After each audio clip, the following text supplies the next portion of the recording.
Hi everyone, सकाळची good morning. सुंदर अशा व्ह्यूने झाली होती आणि सोबत गरमागरम कांदे पोहे खाऊन. तर आज मी तुमच्यासोबत काही गोष्टी शेअर करणार आहे. तर हे बघा, मी लग्ना अगोदर केलेले ग्लास पेंटिंग आहे. तर कसं आहे ते मला कॉमेंटमध्ये नक्कीच सांगा. सोबत एका ब्लाऊजसाठी मी छोटंसं छान असं फूल तयार केले. तर म्हटलं चला तुमच्यासोबत सुद्धा शेअर करूयात.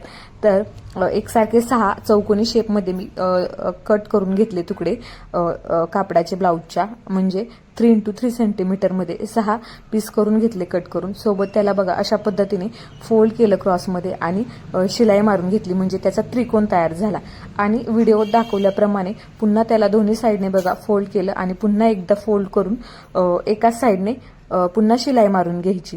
आणि शिलाई अशी पक्की मारायची, म्हणजे ज्याने आपण ज्या पाकळ्या तयार करणार आहोत फुलासाठी प्रत्येक एक एक पाकळी ती ओपन नाही होणार, म्हणजे उसवणार नाही. अशा पद्धतीने बघा पाकळ्या तयार करून घेतल्या 1 ते 2, म्हणजे 6 पाकळ्या मी अशा पद्धतीने तयार केल्या. आणि बघा त्याचं सुंदर असं फुल मी स्टिच केले. तर कसं आहे ते मला कॉमेंटमध्ये नक्कीच सांगा. बाय.